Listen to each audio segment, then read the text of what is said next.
Saudações a vocês de todo o Brasil, sejam bem-vindos a mais uma aula aqui no Acadêmico. Eu sou o Victor Mattioni, professor de História, e hoje nós vamos conversar a respeito da criação do Território Federal do Rio Branco, um assunto que está presente nos editais da Universidade Federal de Roraima e também da Universidade Estadual de Roraima. Porém, nós vamos estudar os assuntos que estão também relacionados à criação de territórios federais no Brasil e as ações de Getúlio Vargas para a Amazônia. Venha comigo!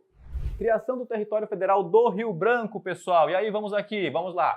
Edital da UER e da UFRR, ele aparece como História Regional, a criação do Território Federal do Rio Branco. Não confundir com o Território Federal de Roraima. Vamos já explicar sobre isso. Como este assunto aparece em provas, a famosa Era Vargas, em especial ali, no contexto do Estado Novo, de 37 a 45, a preocupação com as fronteiras e a presença estrangeira na região, exemplos, missionários, ordens religiosas, migrações japonesas também presentes aqui na região, dificuldades locais, ou seja, em termos de logística, saneamento, saúde, segurança, e estratégias de colonização na Amazônia durante a Era Vargas, ou seja, embora o contexto aqui no edital esteja presente, escrito de forma história regional, mas na verdade esse contexto aborda um assunto nacional e internacional. Como assim? Avance comigo, vamos lá! O que é um território federal em primeiro lugar? É uma denominação brasileira para uma categoria específica de divisão administrativa. Professor, como assim? Integram diretamente a União e não pertencem a qualquer estado. Como assim, professor? Um território federal não é um estado? Isso, ele é digamos assim, algo que está ligado diretamente à União, ou seja, ao Executivo Nacional, no sentido de que é ele que nomeia o governador, por exemplo. Tudo bem? Ou seja, o território federal, entre aspas, ele não tem autonomia, ele não tem uma constituição própria. Como surgem? A partir da divisão de um estado ou desmembramento. Nós vamos ver aqui como foi criado o Território Federal do Rio Branco no contexto. Vamos lá. Contexto nacional, avance comigo.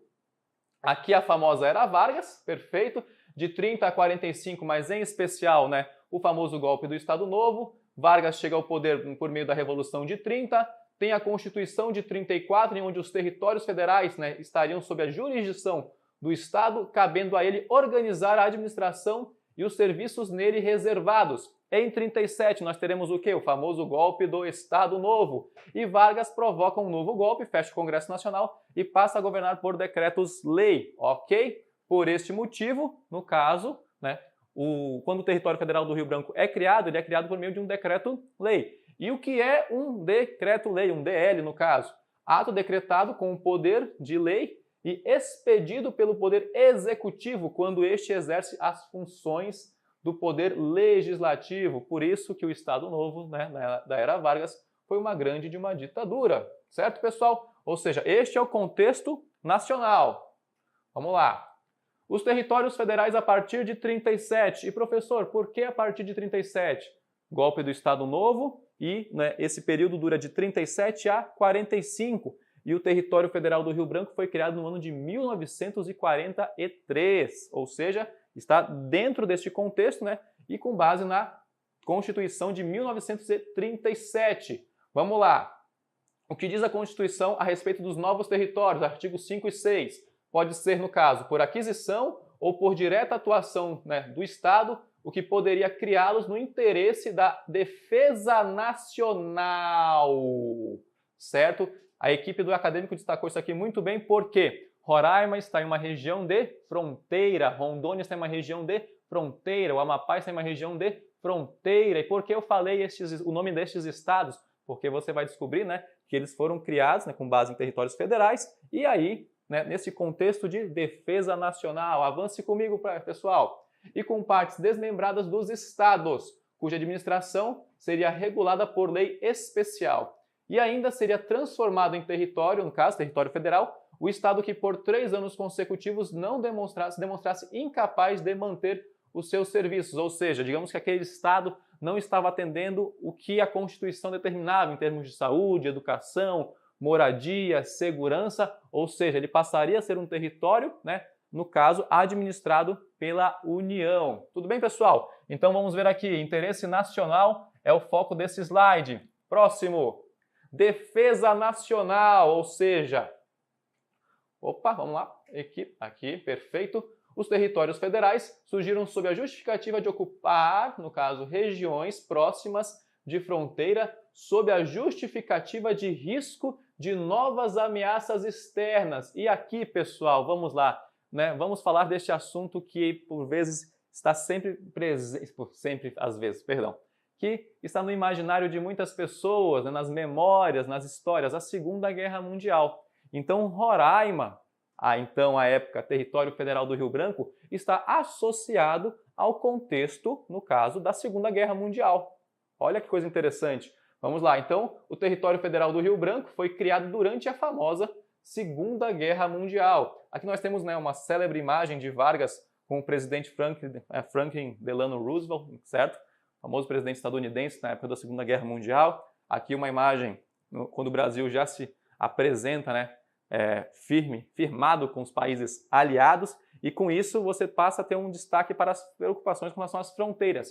E por quê, professor? Vamos por partes. Roraima está em uma região de fronteira.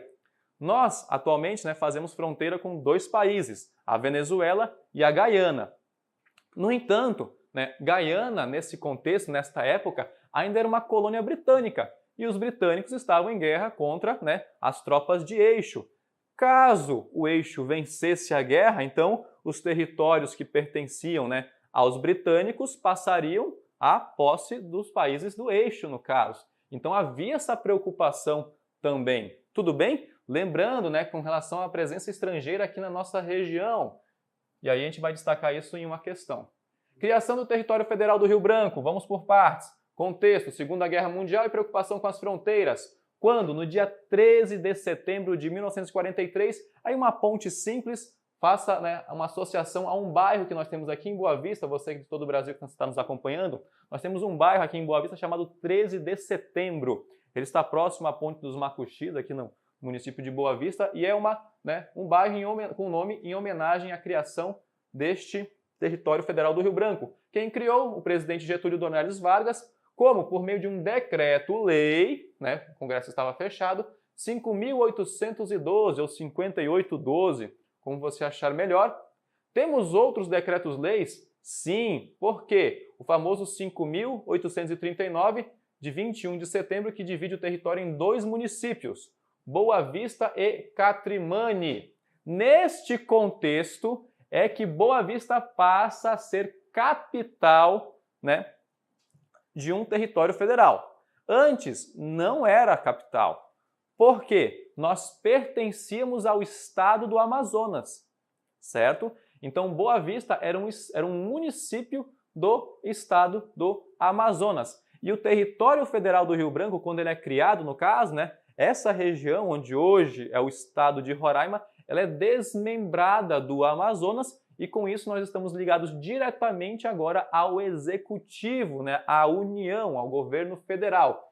Nesse contexto, Boa Vista, né, BV City, passa a ser a capital do território federal. Boa Vista era a única cidade que já existia quando o território foi criado, e o município de Catrimani também nunca chegou a ser criado, né? Montaram a infraestrutura para que ele pudesse existir. Tudo bem? Vamos lá. Avance comigo. Outros territórios federais foram criados? Com certeza. Acompanhe comigo, né? Foram criados justamente em áreas de fronteira, certo? Onde houve conflitos entre o Brasil e com os países vizinhos ali, no caso, com países europeus. Exemplo, Território Federal do Rio Branco, a questão do Pirara, né, o Pirará, né, em 1904 com a Inglaterra, né, com os britânicos. Território Federal do Amapá, hoje Estado do Amapá, né, a região ali de conflito na região do Oiapoque, né, que não é o ponto mais setentrional do Brasil, por favor, é o Caburaí, e o Araguari, no caso, né, e os conflitos e os embrólios com a França, isso lá no período joanino ainda, no contexto, né, quando também há um conflito militar ali. Território Federal do Guaporé, que é o atual estado de Rondônia, a questão do Acre, né, ali próximo, em 1903, com a Bolívia, e o Território Federal de Iguaçu e Uruguai, e os embates com a Argentina desde, né, do tempo do contexto ali do século XIX. tudo bem? Ou seja, os territórios federais eles estão em áreas, eles foram criados em regiões de fronteira no Brasil e que já tinham um histórico de conflitos. E aí se acentua, né, devido ao contexto da Segunda Guerra Mundial e a preocupação com relação aos países que estavam envolvidos, o interesse dos países de eixo, o interesse dos países aliados, e o Brasil precisava adotar uma medida defensiva e, ao mesmo tempo, né, de estar mais presente nesses territórios que estão distantes da capital federal, que à época era o Rio de Janeiro. Fechou? Vamos lá. Aqui o mapa que nos ajuda a entender melhor. Perfeito? Regiões de fronteira, fronteira, fronteira com outros países. Ok? Então, questões históricas. Vejam mais uma vez. Perfeito? Circulamos aqui para facilitar a localização. E veja, território federal do Rio Branco, pessoal. Não era território federal de Roraima. Inclusive, em algumas questões, pode cair simplesmente marque a alternativa incorreta. E aparece lá. Em 1943 foi criado o território federal de Roraima. E realmente está errado, tá bom? Não à toa, pessoas que nasceram na época do território federal do Rio Branco não se consideram roraimenses. Eles se consideram rio-branquenses. E um dos motivos para a troca para território federal de Roraima se deve às confusões que havia com a capital Rio Branco, do Acre, porque havia alguns problemas com relação ao extravio de encomendas, dificuldades com relação a qual Rio Branco você está se referindo, ao território federal ou à capital do Acre, enfim. Então esse foi um dos motivos pelos quais buscou-se esta mudança, que aconteceu apenas em 1962. Avance comigo, vamos lá. Aqui mais uma vez, um mapa explicando melhor. Fechou? E aí os objetivos da União com relação à administração. Beleza, não basta criar, eu tenho que ocupar, eu tenho que colonizar. Então, ou seja, o quê? Vamos fazer aqui desenvolvimento econômico, social, político, administrativo, visando a criação de condições que possibilitem a sua ascensão, no caso, à categoria de Estado, ou seja, fazer com que o território federal possa ficar autônomo. Ocupação efetiva do território, você pode substituir a ocupação por colonização também, dos famosos espaços vazios. Esse é um discurso que, infelizmente, ainda está no imaginário de muitas pessoas, né? Não há ninguém ali. E aí você desconsidera os moradores locais, os primeiros migrantes, os povos originários, os ribeirinhos. Isso é um assunto bem delicado. Zonas de fronteira, né? Mediante povoamento orientado e colonização. E o ponto 3, integração socioeconômica e cultural à comunidade nacional. Aquela perspectiva, né, de estar inserido em termos da identidade brasileira e etc., de se sentir brasileiro, se sentir pertencente a uma nação. Opa, voltando aqui. Primeiro governador, N. Garcês dos Reis. Então, quando você vier a Boa Vista, ou você que já reside aqui, nós temos uma grande avenida, que é uma das principais do município, que liga, né, ali do centro cívico, vai até o aeroporto, é um local é um ponto extremamente estratégico no caso, e tem esse nome em homenagem ao primeiro governador N. Garcês dos Reis. Ele assumiu em 1944, ficou por aproximadamente 1 ano e 9 meses. Quem o nomeou? Lembrando, não eram eleitos pelo voto, não tinha urna lá, vote para governador fulano de tal, não. Ele era nomeado, certo? O presidente Vargas, certo? E aqui os governadores do território eram nomeados pelo presidente da República. Não havia eleições para governo. Tudo bem? Perfeito, aqui um registro dele. Capitão N. Garcês dos Reis, uma pessoa, inclusive, de estatura elevada, assim, uma pessoa alta, que foi o primeiro governador nomeado. Vamos lá. A administração, ou seja, sou o primeiro governador de um território federal recém-criado. Eu preciso ter o quê? Uma administração, eu preciso ter um aparato burocrático, um aparato estatal aqui que me ajude, né, a desenvolver, a colonizar, enfim. E aí nós temos o Plano de Recuperação e Desenvolvimento do Vale do Rio Branco, certo? O que gerou um plano chamado Plano Quinquenal, certo? E aí permaneceu inalterado por 20 anos. O que acontece aqui no caso? Esse Plano Quinquenal criou a primeira estrutura administrativa do território. Quem elaborou, pessoal? Foi o famoso Araújo Cavalcante. Também está presente aqui na cidade de Boa Vista. Serviu para alguma coisa? Beleza, elaborou um plano, e aí? O que significa? Sim, o relatório, no caso, né, provocou a implementação do plano urbanístico para a cidade de Boa Vista, por exemplo. E quem fez isso? Foi um carioca, no caso, né, o famoso Darcy Aleixo de Renusson, né, com base no conceito de cidade-jardim. Um conceito criado por um britânico no século XIX, Ebenezer Howard, que criou, né, e ele se inspirou também em cidades. E aí, no caso, o Darcy Aleixo, né, se inspirou nesse modelo para projetar o município de Boa Vista, no conceito de cidade-jardim. OBS, eu lamento dizer isto, mas Boa Vista não foi inspirada na cidade de Paris, tá bom? Esse é um discurso que está presente no imaginário de muitos roraimenses, de muitos professores, de algumas pessoas, porém não foi inspirado. Eu lamento dizer isso, tá bom? Mas aqui, principalmente, qual é o foco, professor? Mostrar que logo na primeira administração você tem o interesse, né, de criar um plano de desenvolvimento para a região. Fechou? Aqui no caso, o plano de recuperação e desenvolvimento do Vale do Rio Branco. E aqui, pessoal, a gente tem que ver um contexto muito interessante, que ele fala dos problemas da região. Barbaridade! Problemas da região. Ou seja, nós vamos ter aqui, os problemas da região impressionam ainda mais quando se verifica que tudo está por fazer. Ou seja, não tem nada pronto, a pessoa chega com uma expectativa, Boa Vista, maravilhosa, linda, inspirada em Paris, chega aqui, meu Deus, realidade, o que eu vim fazer aqui, meu nossa?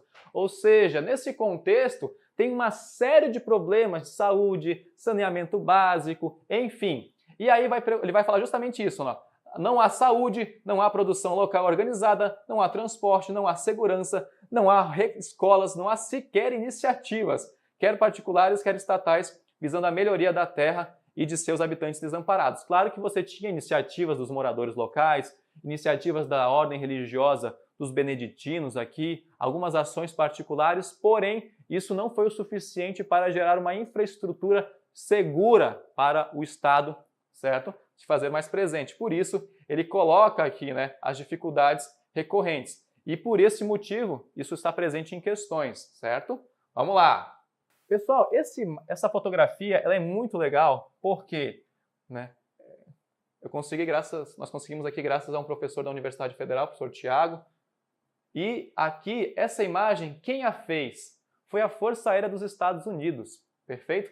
Aqui era o contexto de Boa Vista. Boa Vista era basicamente isto, tá bom? Próxima ao Rio Branco. Aqui, nessa região, né, as famosas ilhas que estão localizadas no Rio Branco. Mas o detalhe dessa imagem, primeiro, mostra um povoado, né, uma cidade pequena.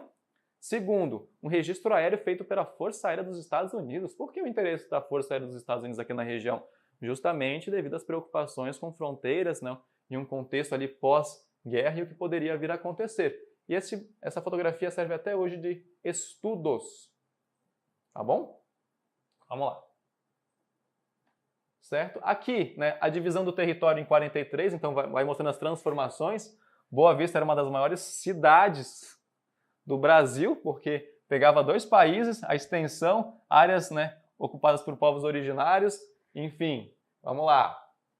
Aqui já as divisões, perfeito, no contexto, né, Boa Vista, Catrimane, depois Boa Vista e aí as divisões, e aqui futuramente Caracaraí, mas isso em 55, já é um outro contexto. Vamos lá. E aí nós temos também o Decreto-Lei de 7.075 ou 7.775, de 24 de julho. Qual é o contexto aqui? Né? Dispõe da organização administrativa do território federal do Rio Branco, como, por exemplo, a divisão de produção, no caso, terras e colonização, a divisão de segurança, certo? E aí a criação, né, da famosa guarda territorial. Não havia uma PM, mas havia uma guarda territorial, perfeito? Não havia secretarias, mas sim divisões, tá bom, pessoal? Só para a gente destacar esse ponto aqui. E aí a gente vai ter alguns exemplos. Opa, vamos lá. Né? Qual era a função da divisão, então, no caso?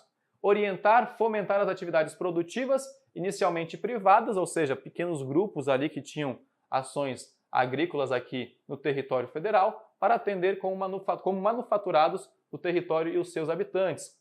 Realizar estudos necessários à elaboração de cadastros das terras do território e promover a colonização com núcleos, no caso, agrícolas, ou seja, você incentivar a colonização da região por meio das atividades agrícolas. E nós vamos ter algumas que se destacam aqui, como, por exemplo, as zonas agrícolas do território federal do Rio Branco, em especial a Coronel Mota, a Braz de Aguiar e a Fernando Costa, são as 3 primeiras no caso. Fechou? Vamos lá, os objetivos: atender às necessidades de produção agrícola, ou seja, colonizar o território e abastecer a cidade de Boa Vista. Quais foram as primeiras? Em 44, ainda no contexto de Segunda Guerra Mundial, Fernando Costa, onde hoje fica o atual município de Mucajaí.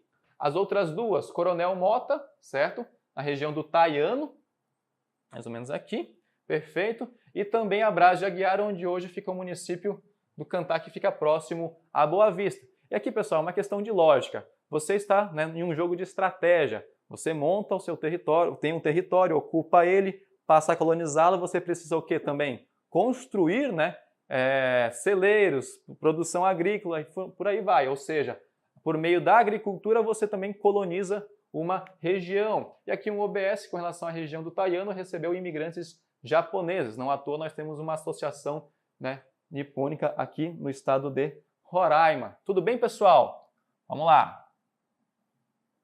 E aqui nós temos, né, o decreto que também cria a famosa Guarda Territorial por uma questão, né, de manutenção da ordem, reparação e construção de edifícios públicos, estradas e caminhos e serviços de transporte, além de outros correlatos, né? Correlatos, ou seja, aqui é uma imagem da Guarda Territorial, provavelmente aqui na Avenida Jaime Brasil, onde está localizado também o acadêmico, ok? Então esse contexto de proteção, de segurança também estava presente. E nesse período chega ao então território federal do Rio Branco a escritora, né, e jornalista Nenê Macage. Ela nasceu no Paraná e mudou-se para Roraima na década de 40. Ela é enviada pelo governo, pela administração Vargas, no caso, para fazer um trabalho jornalístico sobre a situação dos territórios da região amazônica. E, desde então, ali fixou residência, primeiro na região amazônica, ali no Amazonas, e depois em Roraima. E ela escreveu um livro, que é um clássico aqui em Roraima, que é o famoso Mulher do Garimpo. É um livro que ela destaca aspectos culturais, sociais, econômicos da região. É um livro que hoje ele é muito criticado por alguns professores, principalmente pela academia, pela forma como ela descreve, por exemplo, os povos originários. Outros defendem Nenê Macage, mas a questão é que ela escreveu este livro, por vezes está presente em algumas questões, é fonte de estudo para o curso de História, Antropologia, Letras, por exemplo, aqui das universidades, e também, com isso, fomenta a literatura. Nós temos o famoso Palácio da Cultura, que tem o nome é em sua homenagem. Tudo bem? Mulher do Garimpo é o principal livro dela. Ela escreveu outros, mas este é o que recebe mais destaque. Porém, todavia, entretanto, a administração Vargas não ficou apenas, né, observando o território federal do Rio Branco.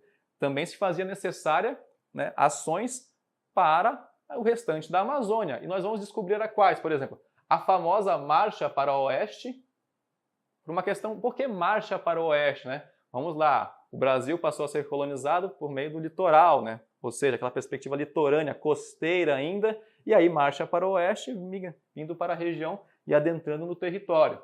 E o famoso discurso do Rio Amazonas, que representam, né, uma maior atenção do poder central à região.